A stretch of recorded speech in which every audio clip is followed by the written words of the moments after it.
with you.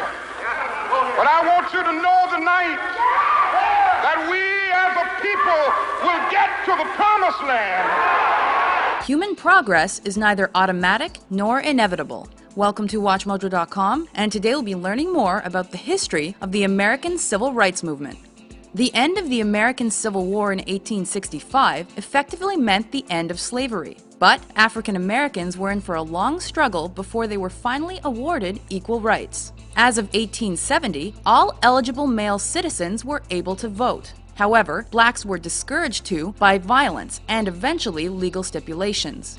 In 1896, the Supreme Court ruled to maintain racial segregation in private businesses in a case called Plessy v. Ferguson. Soon broadened to include schools, many southern states applied this separate but equal mentality to all aspects of life. However, this led to the application of Jim Crow laws, which resulted in blacks being treated as second-class citizens. Segregated schools, public transit, restrooms, water fountains, and more continued well into the 1900s. In 1909, a group of prominent black and white campaigners created the National Association for the Advancement of Colored People, or NAACP. Their goal was to increase racial equality and challenge issues like the Jim Crow laws. Unfortunately, it was between 1910 and 1930 that white supremacist group the Ku Klux Klan saw its biggest expansion amid increased racial friction. Following the First World War, the NAACP was devoted to ending lynching by white vigilantes. By mid-century, the group became instrumental in the Brown versus the Board of Education of Topeka court case. This class action suit, filed in 1951, asked that segregation in schools be struck down. Taken to the Supreme Court, the case resulted in the first integrated school in the United States to open in the fall of 1955. Encouraged by the decision, the civil rights movement began to hold high-profile boycotts, marches, sit-ins, and other peaceful protests.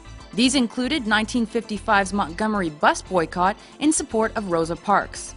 A watershed moment came in 1957 when a high school in Arkansas admitted a group of African American students, nicknamed the Little Rock Nine. Protested by fellow students, the governor, and even the state's National Guard, President Dwight Eisenhower eventually intervened to ensure the students' safe passage. By 1962, universities also began integrating, though black students were still met with protests and violence. The Southern Freedom Movement continued into the 60s, with support from newly elected President John F. Kennedy and his brother, Attorney General Robert Kennedy. The violence of the Birmingham, Alabama campaign influenced the president to fully endorse the movement. A great change is at hand, and our task, our obligation, is to make that revolution, that change, peaceful and constructive for all. On June 19, 1963, he proposed a civil rights bill to Congress, which was approved in 1964 after his death with support from President Lyndon Johnson. The bill struck down existing legislation that allowed for discrimination, and its approval was largely influenced by Martin Luther King Jr. and the March on Washington of August 1963. With this faith, we will be able to transform the jangling discords of our nation into a beautiful symphony of brotherhood. Capturing the attention of the media and the population, this event attracted hundreds of thousands of people in support of civil rights. Following that, the Voting Rights Act of 1965 ended the prejudiced voting system. Instantly effective, blacks began voting and running for public office. However, just days later, on August 11th, a violent six-day riot in the Los Angeles neighborhood of Watts resulted in 34 deaths.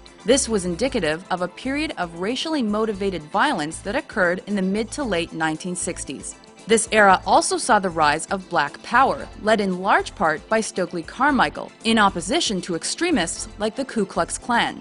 This ideology was exemplified by the Black Panther Party, which followed the principles set forth by Malcolm X. Rising to prominence in the 1950s, his radical ideas advocated militancy for blacks. Black people are dissatisfied. They're dissatisfied not only with the white man, but they're dissatisfied with these Negroes who have been sitting around here posing as leaders and spokesmen for black people and actually making the problem worse instead of making the problem better. He remained an influential and controversial human rights activist until his assassination in 1965. The murders of civil rights leaders continued when Martin Luther King Jr. was killed in April 1968 and Robert Kennedy 2 months later. Despite racial tensions continuing into the 1990s, progress has been measurable. The election of President Barack Obama in 2008 is seen by many to be a culmination of centuries of work in favor of racial equality. This is the meaning of our liberty and our creed, why men and women and children of every race and every faith can join in celebration across this magnificent mall, and why a man whose father less than 60 years ago might not have been served at a local restaurant can now stand before you to take a most sacred oath.